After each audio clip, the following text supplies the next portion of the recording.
Assalamualaikum warahmatullahi wabarakatuh. Bismillahirrahmanirrahim. Alhamdulillahi rabbil alamin. Wassalatu wassalamu ala asrafil anbiya wal mursalin Sayyidina wa syafiina wa qurrati ayunina Muhammadin wa ala alihi wa sahbihi ajma'in. La hawla la quwwata illa billahil aliyyil azim. Amma ba'du. Para jamaah, monggo kita awali pengajian kita dalu menika kalian sesarengan maos Ummul Quran. Mugi-mugi kalian barokah wawasan Ummul Quran niki, kita tansah pinaringan sehat walafiat, pun paringi rezeki sing barokah, putra wayah soleh lan solihah, lan menawi benjang kita dipun pundhut, kita dipun paringi husnul khotimah. Ala hadhihi niyah wa ala kulli niyatin salihah. Al-Fatihah. Minasyaitonirrajim.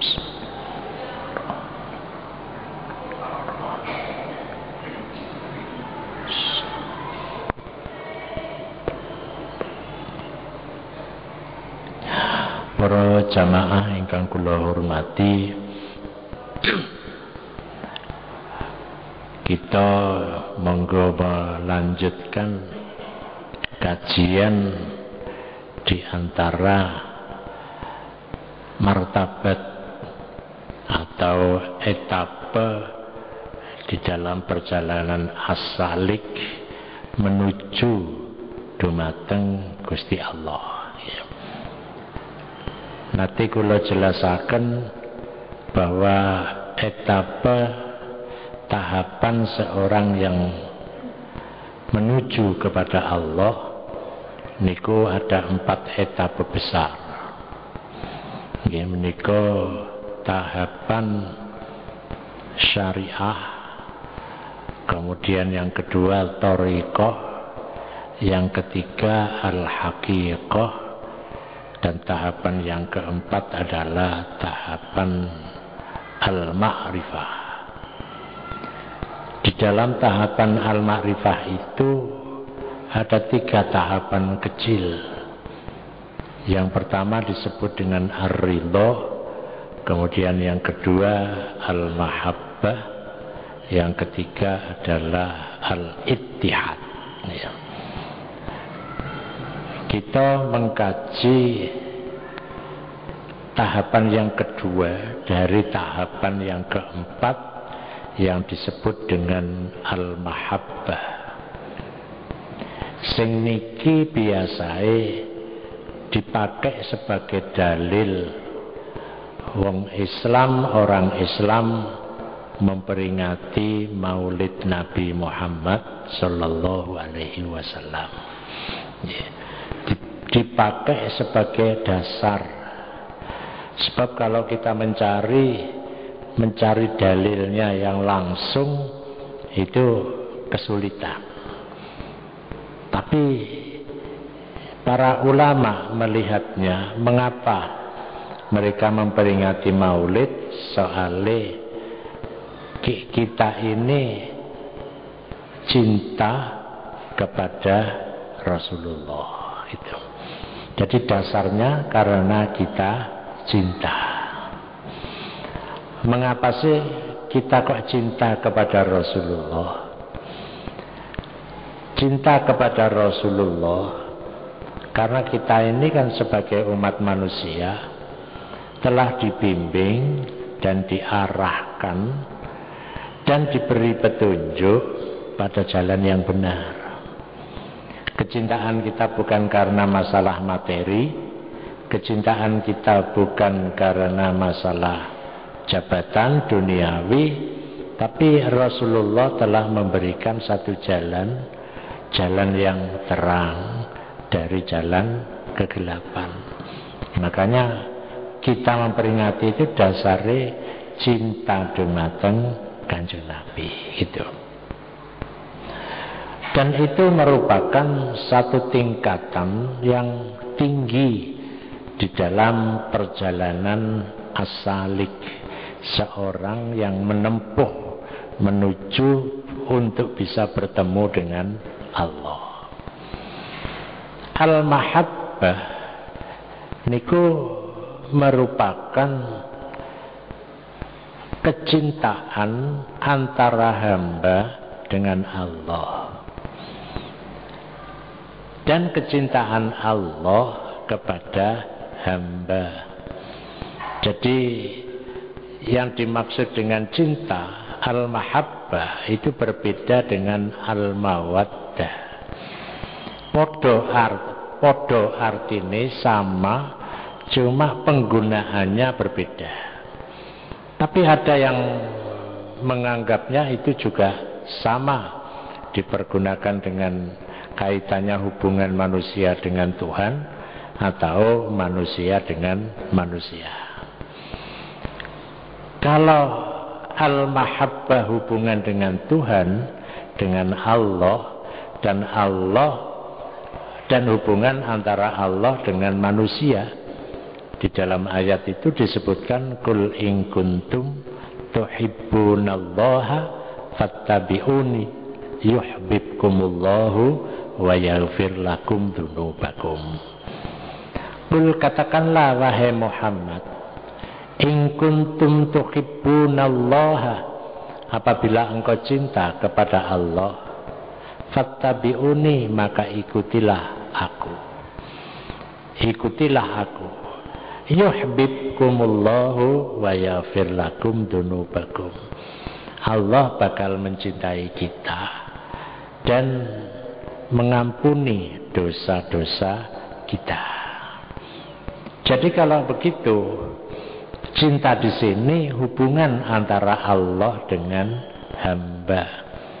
Bahkan di dalam surat Al-Maidah disebutkan, fasaufa ya'tillahu biqaumin yuhibbuhum wa yuhibbunahu.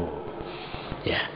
Jadi bakal Gusti Allah itu, besok Gusti Allah itu akan mendatangi sekelompok kaum yang Allah mencintai mereka dan mereka mencintai Allah. Jadi kalau begitu, kata al-mahabbah itu hubungan antara manusia dengan Allah dan Allah dengan manusia. Nah, kalau al-mawaddah itu hubungan kecintaan antara manusia dengan manusia.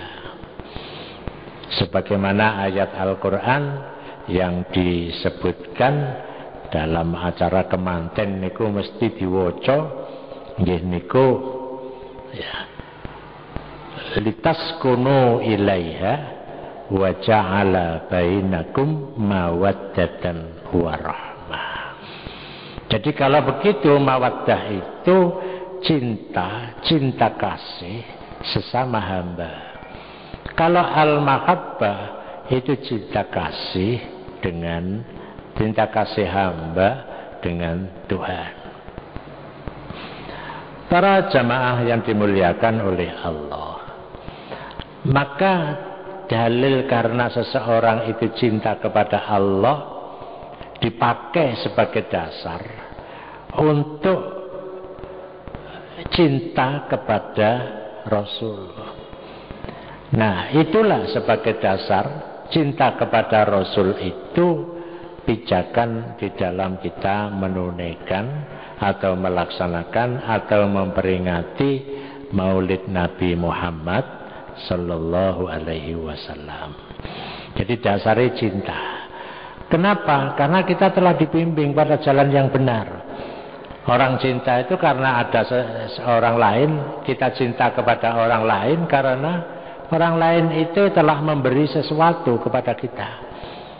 Coba kalau ada orang lain memberi sesuatu, walaupun sebentar, kita akan mengatakan dia itu orang baik, dan kita akan mengatakan senang. Karena watak dasar manusia itu, kalau ada orang yang melakukan kebaikan kepada kita, kita akan berbuat balik dengan memberikan kebaikan. Itu sebagai watak dasar manusia. Nah, dengan begitu maka Rasulullah menyatakan, man ahabba liqa Allahi ahabballahu liqa'ahu, wa man lam yuhib liqa Allah lam yuhibbillahu ta'ala liqa'ahu. Dari Abi Hurairah bahwa Rasulullah menyatakan, siapa yang cinta bertemu dengan Allah, maka Allah senang cinta bertemu dengannya. Dan siapa yang tidak senang bertemu dengan Allah, maka Allah juga tidak senang bertemu dengan orang itu. Jadi kalau begitu, kalimat ini mesti dipahami, kecintaan Allah kepada kita itu tergantung dengan kecintaan kita kepada Allah. Jadi kalau kita mengukur kecintaan Allah kepada kita, sederhana saja. Ada seorang murid, ya, dia satu ketika ditanya oleh gurunya, adakah seseorang itu bisa dibaca dia itu dicintai oleh Allah? Dia menjawab, bisa. Ukurannya adalah sejauh mana dia cinta kepada Allah, gitu. Jadi kalau kita ingin mengukur kecintaan Allah kepada kita, maka sejauh mana cinta kita kepada Allah. Maka kalau melihat hadis ini, man ahabba liqa Allah ahabbahullahu ahabballahu liqa'ahu. Siapa yang menginginkan bertemu dengan Allah, berarti kan menungso niki sing kudu kepingin ketemu karo Gusti Allah, mangke karo Gusti Allah niku ditemoni, gitu. Jadi harus manusia ini yang usaha dulu untuk cinta, maka nanti akan dicintai oleh Allah. Nah,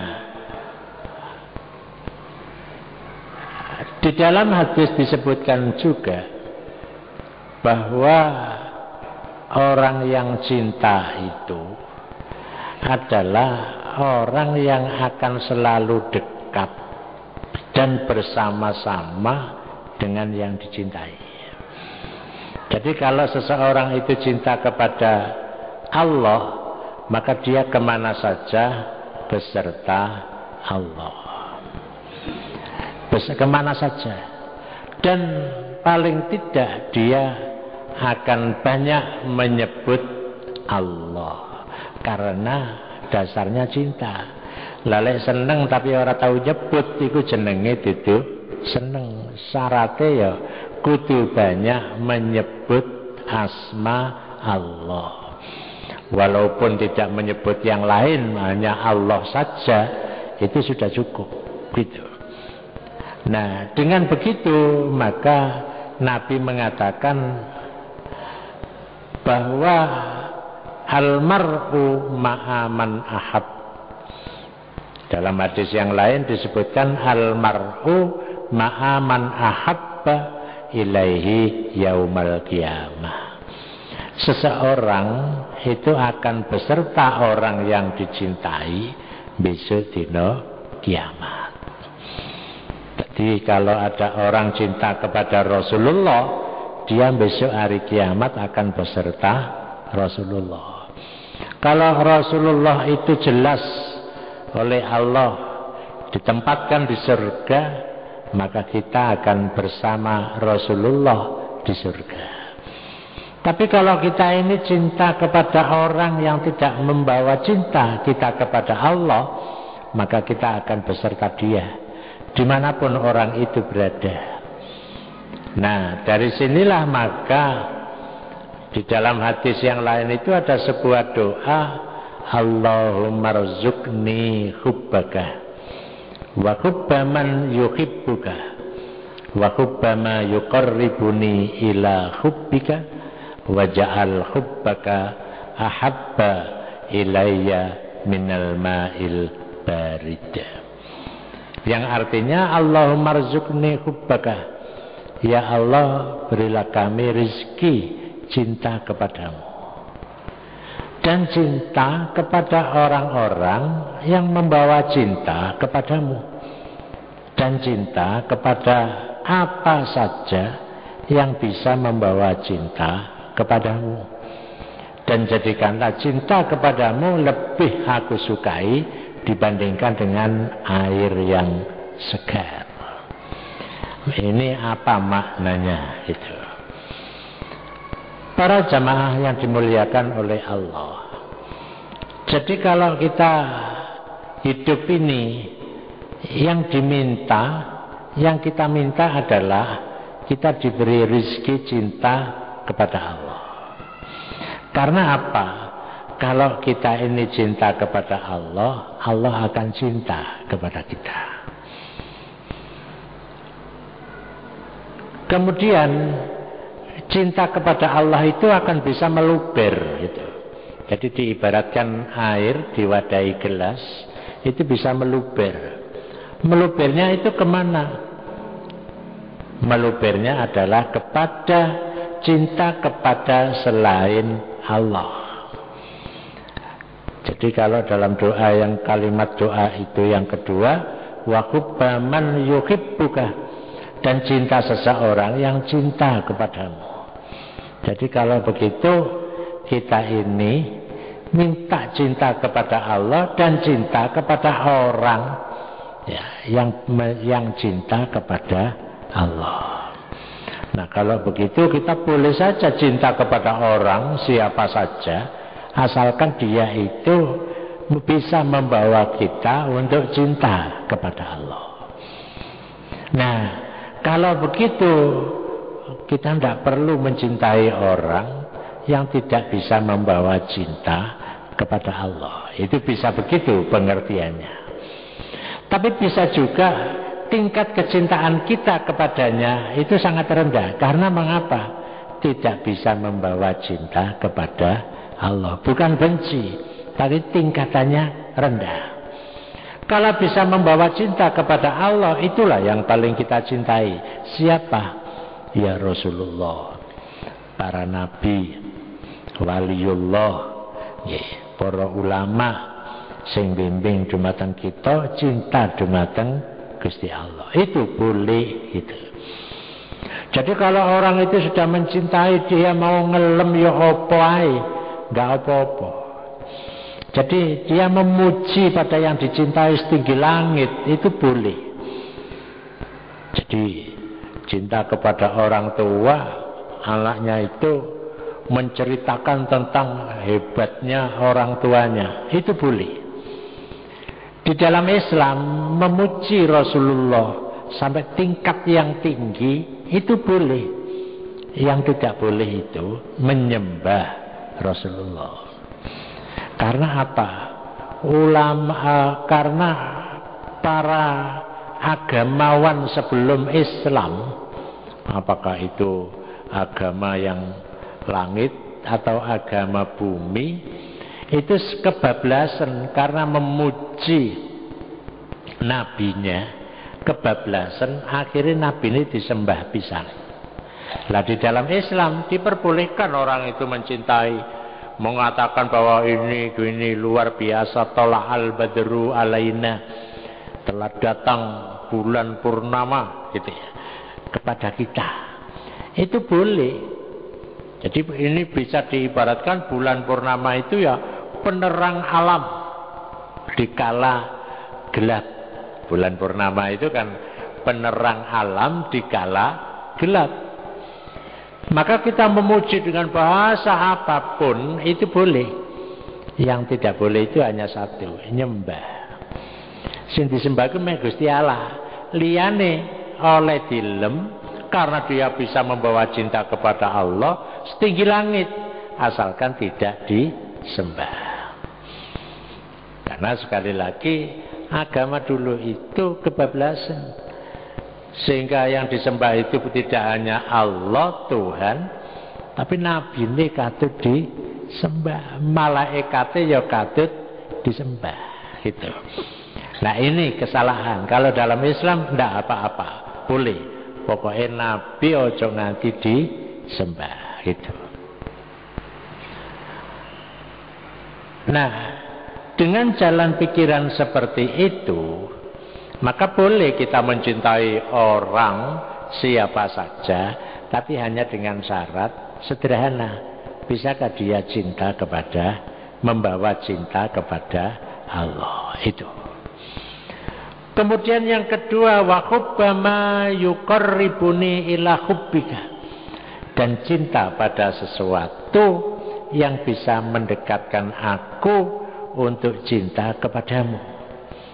Jadi sesuatu di sini ya bisa amal, bisa barang, gitu. Karena pengertian ma di sini kan luas.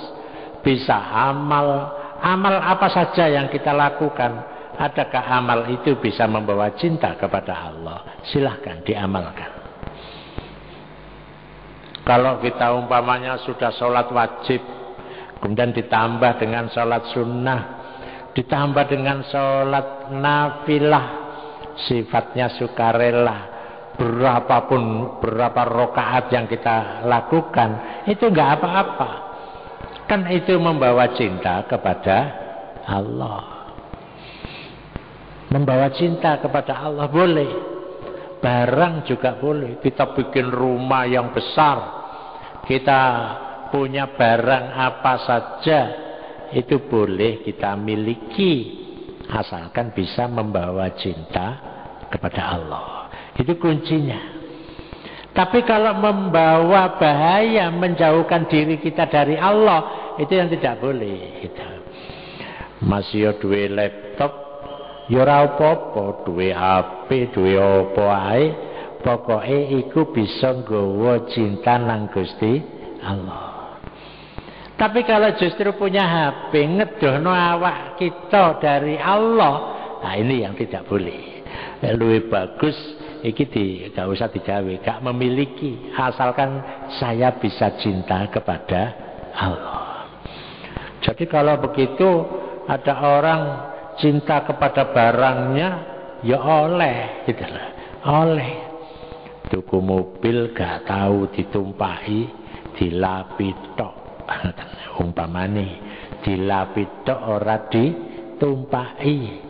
Apa lah aku cintai, lah lek tengku tak tumpahi ya apa? Jadi dilapi tok. Bahkan nek mari duwe mobil, mari dikumbah, ya mari ngono udan dadakno wani awake iki mlaku, ya nggawa payung timbangane numpak mobil. Lho apa sampean kok gak numpak mobil? Lah eman ini mari diumbah. Jadi iki kan keliru gitu. Keliru karena apa? Lho kok ya wong iki gak eman awake kok malah eman barange. Wong dituku iku kanggo ngenakno awak. Ya. Jadi mengenakkan badan, kita beli apa saja itu dan bisa membawa cinta kepada Allah. Tapi nyatane keliru. Padha karo wong tandang gawe ndek embong gak kelamben itu. Baju dilepas, alasannya ongkep. Jadi badannya ini kena sinar matahari. Lah iya, kok gak eman kulite, kok malah eman klambine. Iki lek keliru gitu. Nah, di sini ada kesalahan gitu. Padahal badan inilah yang harus dijaga, dirawat supaya tetap sehat. Lek baju iku kena di rusak ana tokone. Nek kulit rusak gak ana tokone kan gitu. Gak ana tokone. Lah biasanya orang berpikir keliru di dalam masalah seperti ini gitu. Itu bisa berkembang pada hal-hal yang lain. Makanya kita tidak dilarang dalam beragama ini untuk mencari harta dunia. Golek ono, cari sebanyak-banyaknya dan cintai, tapi dengan syarat Bisakah itu membawa cinta kepada Allah? Itu. Jadi malah ganggu. Begitu mau sholat subuh nanggone masjid, ya awakmu gak tahu sholat subuh jamaah sih. Lek omaku tak tinggal ya apa, golek dileboni maling gitu ya. Dileboni maling, wedi, gitu. Wedi omahe barangnya dicolong. Barang udah Gusti Allah. Lek pancene ilang, ya wis wayahe pancene dikersakno ilang gitu. Memang sudah ditakdirkan hilang. Ngapain kita mesti takut? Kita ndak usah takut. Karena apa? Sesuatu yang kita cintai iku ana kalane teko, ana kalane lunga. Satu ketika datang dan satu ketika pergi. Kalau datang tidak pergi, kita ini yang satu ketika mesti pergi. Jadi gelem gak gelem kita ini mesti pergi. Ada orang yang mereka itu sangat cintanya, tapi akhirnya kebablasan gitu. Kebablasan. Ana manten anyar kula takokaken pada waktu niku kula sebagai beri nasihat. Satu ketika kula takono ya apa cak mantene sing biyen niku, waduh mantene iku ternyata sing lanang gak oleh metu budal nyambut gawe iku gak oleh. Lho apa kok? Ya bojone sangat cinta, kuwatir engko dipek wong. Ngoten. Iki jenenge cinta sing keliru, gitu. Cinta sing keliru, kebablasan itu. Makanya cinta kepada siapa saja itu yang bisa membawa cinta kepada Allah. Apa ada orang yang tidak bisa membawa cinta kepada Allah? Ada. Wong niku lek api nglakoni kebagusan, berarti kan dia itu perlu kita cintai. Tapi satu ketika dia ternyata melakukan sesuatu engkau dhisik. Saya tidak perlu mencintai dalam kadar seperti dia melakukan kebaikan. Makanya kita harus cinta itu tidak hanya sekedar cinta yang buta, tapi cinta yang rasional. Jarine ana wong cinta iku rasional, ya ora ana. Cinta iku ya wis pokoke cinta yang bersifat emosional. Ya, tidak. Di dalam Islam itu walaupun cinta itu sifatnya emosional, bagaimana menerapkannya supaya rasional gitu. Jadi tidak emosional, tapi juga tidak kemudian cinta yang buta, tetapi mengarah kepada cinta yang rasional. Apa awakmu kok cinta ning dhek? Ya karena dhek itu kan gawa cinta nang Gusti Allah gitu. Jadi sederhana saja jawabannya. Harus ada jawabannya. Ndak boleh kemudian cinta. Apa awakmu kok cinta karo wong iku? Embuh kok kudu cintai ambek dhek. Ah itu jenenge cinta yang tidak rasional gitu. Nah kalau sudah begitu, ada orang mengatakan cinta yang begini inilah cinta yang tidak sehat. Jadi masih salah, itu dianggap bener ya, dianggap bener. Soalnya apa? Wis kadung cinta. Jadi lek salah ya kita anggap salah. Saya tidak cinta karena dia melakukan kesalahan, dan dengan kesalahan itu saya tidak cinta. Tapi kalau dia melakukan kebaikan, saya cinta pada dia.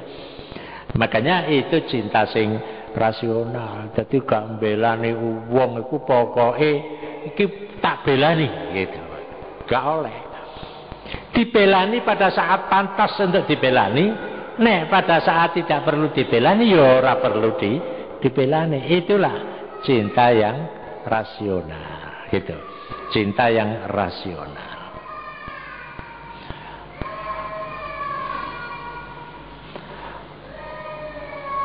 Para jamaah yang dimuliakan oleh Allah. Qala al-Ustadz Al-Qushairi. Jadi Ustadz Al-Qushairi, ya, Syekh Al-Qushairi niku nyebutaken ila al-mahabbatu halatun syarifatun. Jadi cinta itu kondisi yang paling mulia. Yang paling mulia Jadi orang yang baik itu yang dia bisa memiliki kondisi batin yang paling mulia jenenge cinta. Maka dengan cinta itulah ya seorang hamba akan bisa menyaksikan al-haq subhanahu wa ta'ala. Jadi kalau itu berkaitan dengan Allah, kalau dia itu sudah sampai pada tahap cinta, dia itu tahap wis makrifat, kenal temenan karo Gusti Allah. Dia kenal. Mengapa dia cinta? Karena dia kenal. Apa kita niki cinta ten Gusti Allah? Soalnya kita niki semerat. Siapa sih Allah itu? Dia yang menciptakan kita, dia yang mengatur kita, dan dialah yang memelihara kita. Bahkan dari kebesaran Allah seperti itu, kita akhirnya cinta. Wong kula jenengan niki dados ngeten iki kan karena pemberian Allah. Ndak mungkin. Oh tidak, ini kan karena hasil usaha saya. Tidak. Itu adalah pemberian Allah. Makanya kalau kita ini cinta, itu berarti kita niki wis makrifat, wis kenal. Ya dasarnya kenal. Al makrifatu niku bisa dikatakan al ilmu, tapi bisa dikatakan al ilmu itu bukan al makrifatu. Jadi makrifat itu sifatnya kenal, beda karo weruh. Nek kula kalian jenengan niki hanya tahu, oh ini jamaah, yang ini bapak yang biasa berjamaah di Masjid Agung Jamek. Mek siji tok. Berarti saya hanya tahu jenenge karo, nyambut gawene karo, omahe ndi ya ora roh. Iku baru tahu. Tapi nek kenal itu berarti kita sudah tahu secara mendalam siapa dia. Kita kenal Allah, akhirnya kita niki cinta karena kenali iku kenal temenan. Makanya tak kenal maka tak sayang. Gitu, tak kenal maka tak sayang.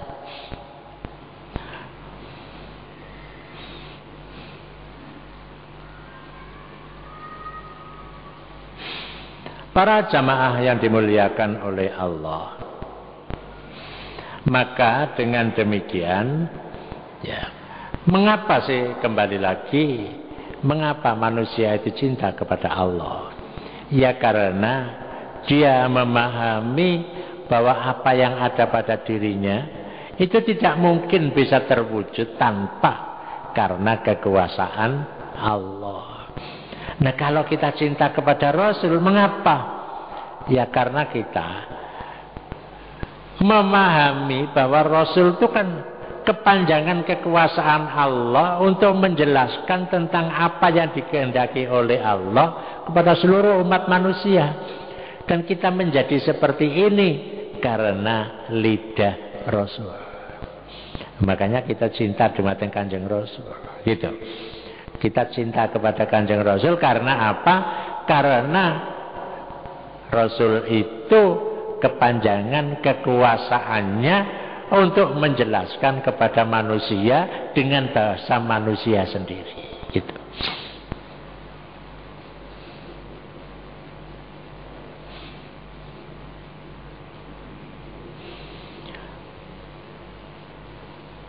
Nah, maka di sini disebutkan, ada sebagian ulama menyebutkan mahabbatuhu lil abdi min sifati fi'lihi. Kecintaan Allah kepada hamba itu sebenarnya luar biasa. Ya, dengan sifat yang ada pada apa yang dilakukan oleh Allah. Wa wa isanun maksusun yalqallahul abda bihi. Itu adalah kebaikan yang khusus yang dikaitkan Allah kepada hambanya. Jadi mengapa kita cinta? Karena Allah itu telah berbuat sesuatu yang bisa membawa cinta kita kepadanya. Makanya kalau di dalam ayat itu ada disebutkan radhiyallahu anhum wa radu an. Nek niki wau disebutaken yuhibbuhum wa yuhibbunahu. Allah mencintai mereka dan mereka mencintai Allah. Jadi ada timbal balik gitu. Jadi cinta itu artinya tidak bertepuk sebelah tangan gitu. Tapi cinta itu ada timbal balik. Allah mawon cinta kepada kita, ngapain kita mboten cinta dumateng Gusti Allah gitu.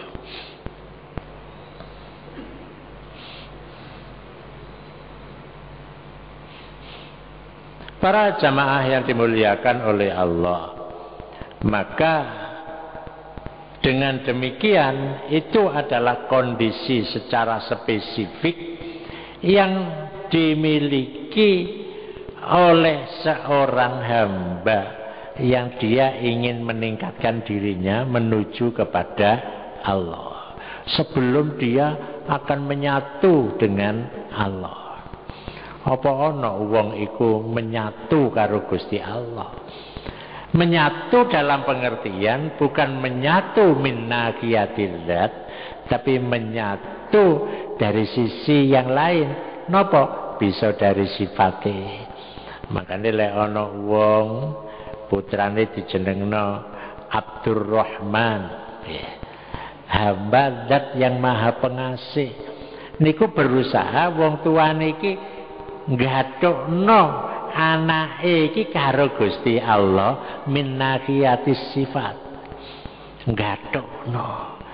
Dadi nek wong maca arek iki jenenge Abdurrahman, berarti dia itu adalah hamba zat yang maha pengasih.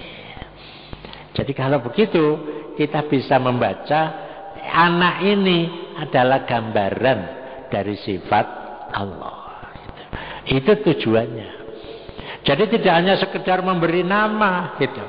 Karena apa? Nama ini ditempelkan, nama seseorang ditempelkan dengan nama Allah dengan harapan iki menyatu. Jadi bisa mencerminkan sifat-sifat Allah pada dirinya gitu.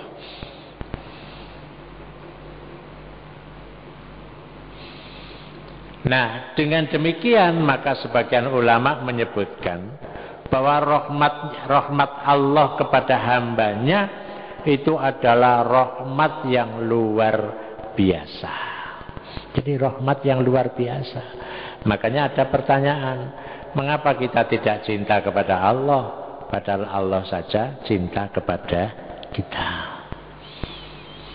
Mengapa kita tidak cinta kepada Rasulullah, padahal Rasulullah itu telah memberi sesuatu kepada kita? Maka sepatutnya lah kita cinta kepada Rasulullah. Bukan kemudian kita ingin mendapatkan sesuatu dari Rasulullah dalam pengertian duniawi. Tidak, Rasulullah tidak meninggalkan itu, tapi Rasulullah meninggalkan ajaran. Meninggalkan ajaran. Nggih menika Al-Qur'an wa sunnati, lan sunnahku. Karena kita mendapatkan dua itulah, maka kita ini harus ada timbal balik. Wong Rasulullah mawon cinta dumateng kita dengan membimbing pada jalan yang benar, mengapa kita tidak cinta kepada Rasulullah itu? Berarti kan kita ini diibaratna wong ora sehat, lek ora cinta dumateng Rasulullah itu. Contoh yang sederhana, si A karo si B ini bergaul. Si A itu suka memberi sesuatu kepada si B, tapi si B ini justru tidak merasa cinta kepada si A. Ada orang yang model seperti itu. Nah, kalau dia tidak senang kepada orang yang memberi, tapi barangnya ini diterima, ini berarti dia nggak sehat. Wong dikei diterima, tapi dia ora seneng karo sing ngekei. Ana wong iku diparingi, diberi, ya, dia senang dengan yang memberi, dan ini sehat. Apalagi kalau dia mau memberi yang lebih baik. Jadi memberi yang lebih baik itu lebih baik. Nah, akan lebih baik lagi kalau ada orang sama sekali tidak pernah memberi kita, tapi kita ini suka memberi dia yang terbaik. Makanya enten riwayat Sultan Salahuddin Al-Ayyubi niku ketika mengumpulkan orang Islam untuk merebut Baitul Maqdis, dia berpesan, nanti kalau kita merebut dari wilayah Kurdi di utara Turki, ya, merebut ke daerah Palestina. Pesannya apa? Nanti kita kalau ke sana jangan sekali-kali mengalirkan darah untuk merebut Baitul Maqdis. Padahal sadurunge wong Romawi, tentara Romawi ku ngerebut Baitul Maqdis dengan tentara yang gagah perkasa, wong Islam itu dipateni kabeh gak sempat melayu. Nah, ketika dia merebut kembali tidak ada darah yang diteteskan sedikit pun. Berarti kan gini, walaupun dulu umat Islam disakiti, dia sama sekali tidak mau membalas dengan menyakiti.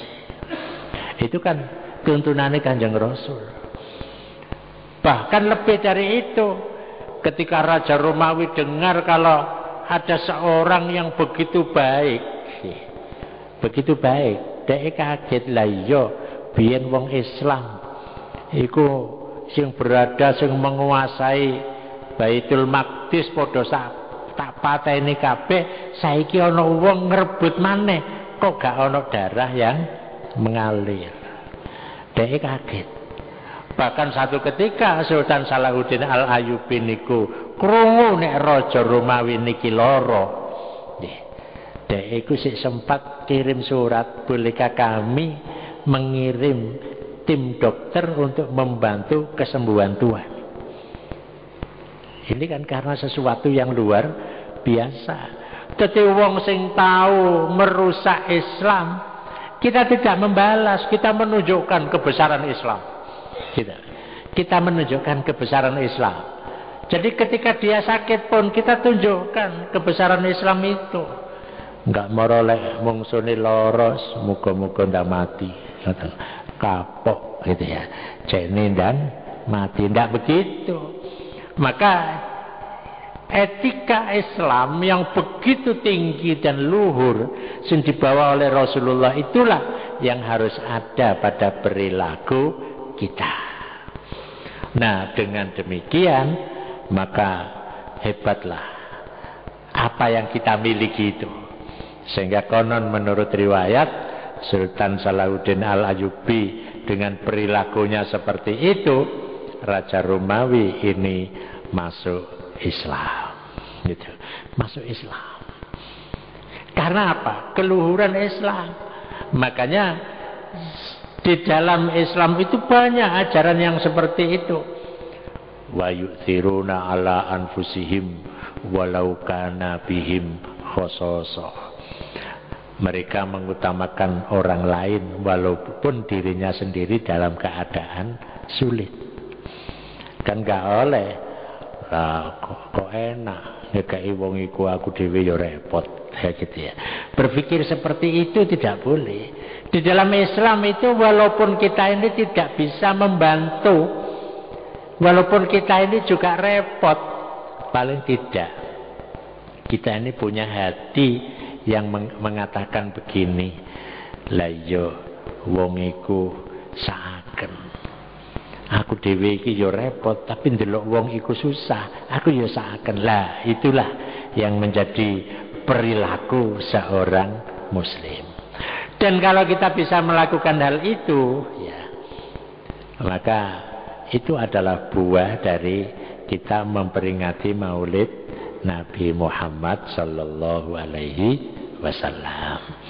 Para jamaah ingkang kula hormati, kula kinten niku ingkang saged kita kaji, mugi-mugi niki bisa membawa manfaat kangge kita sedaya. Al-Fatihah.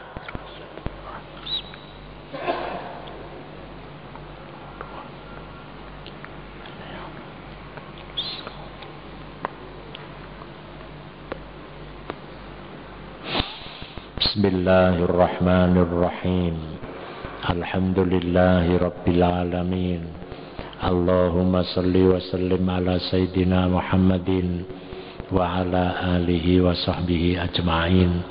Allahumma rzuqna fahman nabiyyin wa khidbal mursalin wa ilhamal malaikatil muqarrabin birahmatika ya arhamar rahimin. Allahumma rzuqna hubbaka wa hubba man yuhibbuka wa hubba ma yuqarribuni ila hubbika waja'al hubbaka ahabba ilaina minal ma'il barid. Allahumma rabbana atina fid dunya hasanah wa fil akhirati hasanah wa qina adzabannar. Walhamdulillahi rabbil alamin. Wassalamualaikum warahmatullahi wabarakatuh.